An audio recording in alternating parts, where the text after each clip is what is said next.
Well, hello everybody, welcome back. Today I've got a massive cherry burl. This is actually the largest one I've gotten my hands on. My intention today is to keep this as natural as it comes, cracks, voids, and imperfections and all. I've got to get it over to the bandsaw and get some of the limb trimmed out of it. So basically all we have is cherry burl. I'm really excited. Let's get it going. Definitely got to put a faceplate on this, and because this is about a 35-pound hunk of burl once I got that branch out of there, and definitely want to make sure I keep it on the lathe.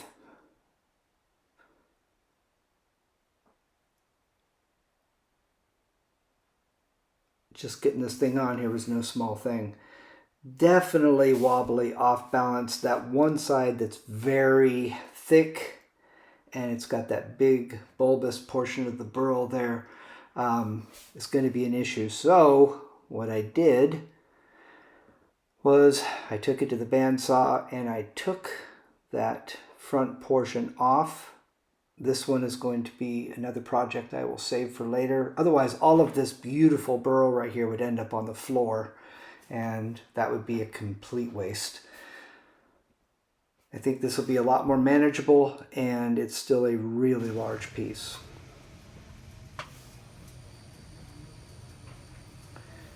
Now starts the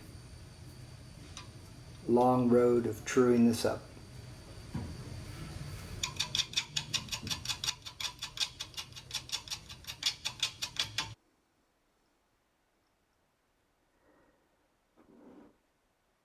Tried not to include too much of the footage of truing this up because it did take quite some time, but look, that's part of the process, and I guess if you're bored you can fast forward a little bit, but this is what it's all about.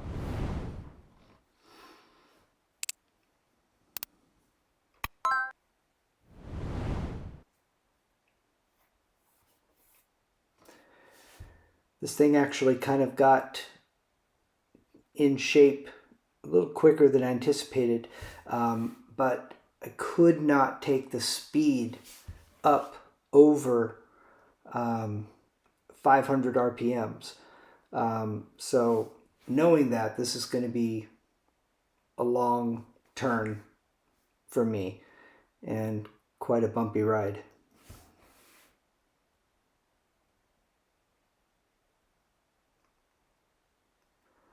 Want to try to set what's going to be my diameter, and again I want to leave this as large as I can since I have such a nice large blank, and 100% of what I have here is burl material, so I want to save as much as I can but still get a nice shape on it.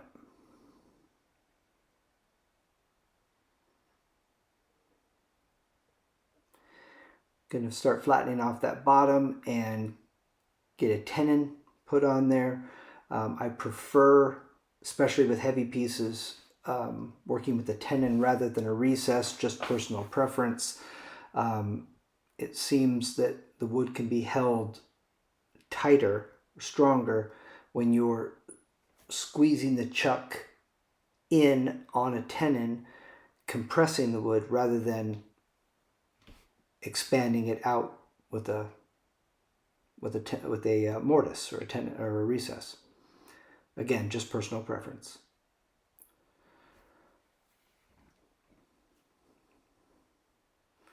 I think I have enough for a decent tenon to fit into the chuck.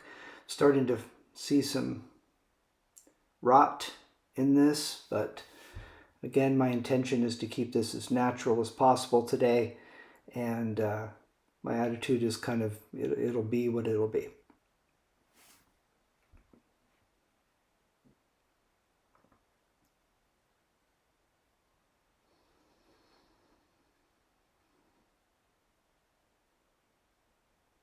Already seeing some amazing grain pattern, which not surprised.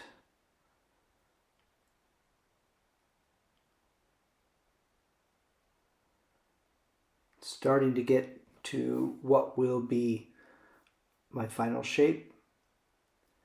And I really wanted to kind of bring the bottom in a little bit more to make it a little bit more attractive and to make sure this thing wasn't so dang heavy when you pick it up.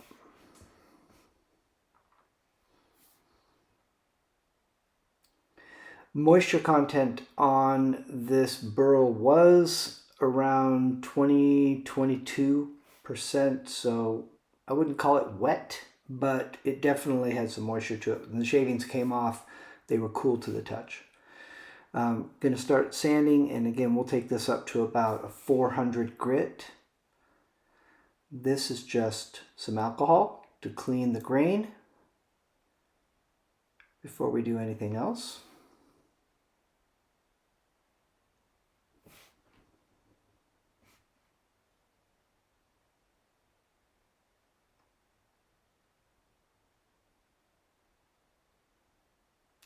Now we're going to put some Danish oil on, and this will serve as our finish coat. I might do a couple coats of this, but typically I just do one and just let it be. That hole there was actually a branch that was going into this, and it was completely rotted and mush inside there. So I'm thinking that when I open this up and hollow it out, that I'll have a little bit of a window there. We'll see.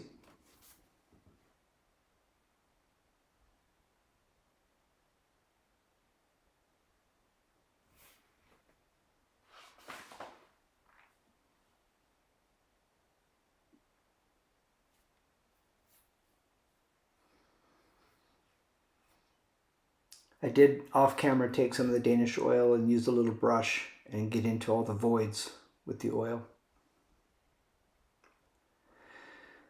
So gonna get the chuck on here now. I use the tailstock to get it on there as straight as possible while it's still mounted a lot of times, and I find that when I flip it around like this and then put it on the headstock, I have a much more centered piece rather than holding it and pressing it against the chuck and trying to tighten it down.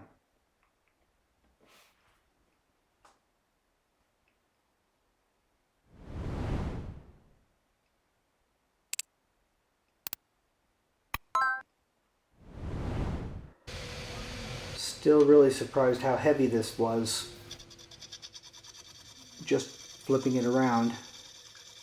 So I'm going to try to make sure that I don't end up with a big bulky piece, but like I said, it'll be what it'll be.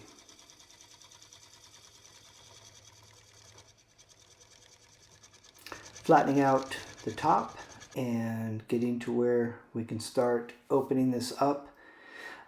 Really interesting when I have the outside, obviously at this point, completely trued up. I still could not take this above 500 RPM because it would literally start taking this heavy machine and shaking it back and forth, rock and roll. And this is why. There are so many voids on the inside that the mass was not distributed evenly. So again, this made it really difficult to hollow because every time you hit one of those voids, you're hitting air for a second and it bounces and it bounces and it bounces. And boy, oh boy, it's fatiguing. And like I said, it's a real bumpy ride, but worth it.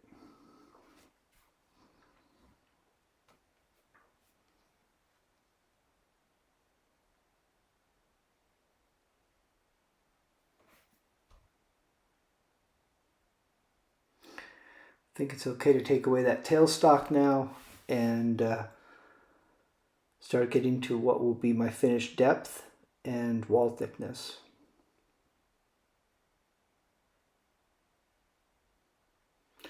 Those voids just kept going deeper and deeper, but that's okay. I still had a lot of thickness that I wanted to remove anyway. And at this point, I'm just kind of hoping that I can turn past it.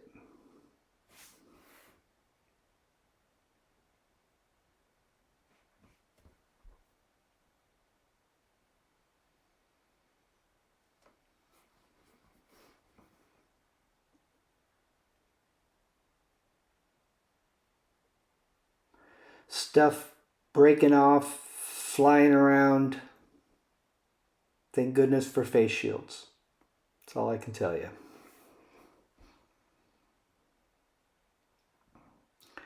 Just got to stick at it and keep seeing what the piece will give us and what's going to be inside.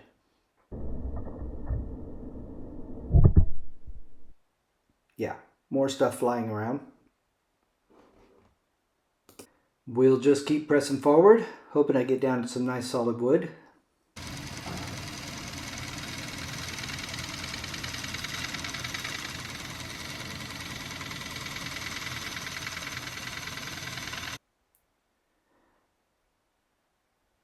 The wood turned actually very well once, well, in the areas where it was nice and solid, which wasn't a whole lot, to be honest.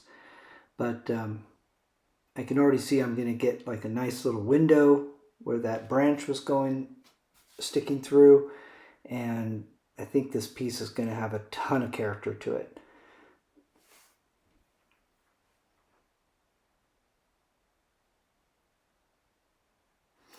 Negative rake scraper to kind of smooth things out, get rid of some of my tool marks, and get us ready for sanding. Also, a little round carbide tool to get a little bit extra bulk out there because the sides toward the bottom are a little on the thick side.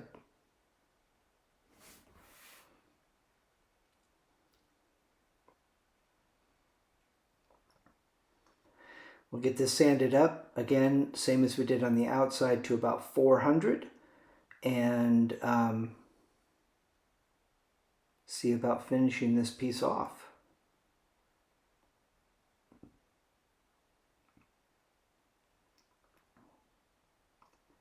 We're going to put some alcohol on it just like we did on the outside, just to clean the grain, get all the dust gone,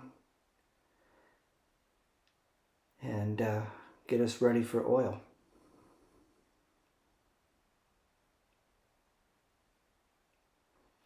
This is Danish oil again.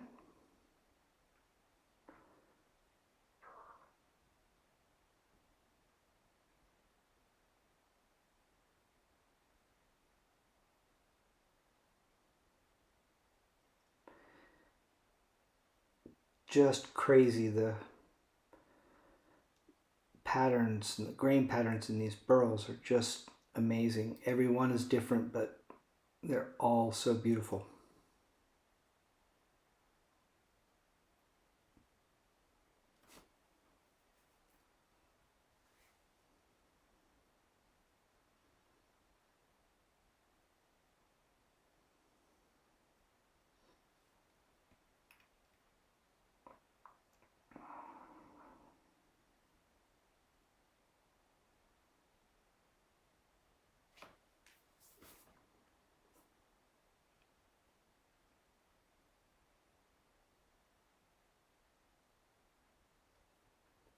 Time to turn this around. I put it on a vacuum chuck, used it as a jam chuck to get rid of this tenon.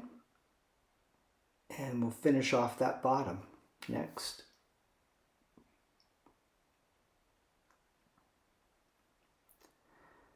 There was some nice solid material down here, so this was actually one of the simpler portions of this turn, because I wasn't getting beat up and bounced around by voids and big cracks and stuff like that.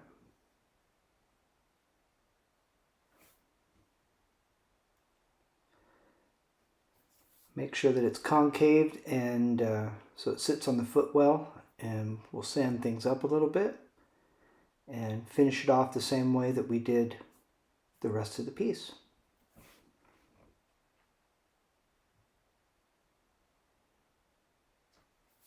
I took it over to the drill press and I drilled out that little nub, and I made it just the right size for my branding emblem. So we'll put that on next, and we can call this one finished.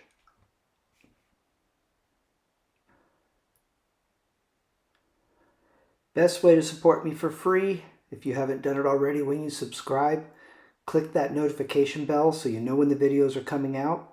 And the algorithm loves that, and it lets YouTube know that you're possibly mildly interested in this content. So this piece turned out to be a little over 12 inches across and a little bit more than 6 inches in depth or in height. Nice big piece. It's going to be looking great on the kitchen island. Thank you so much for the support, everybody, and thank you for watching. Stick around for the after pics. They're coming up next.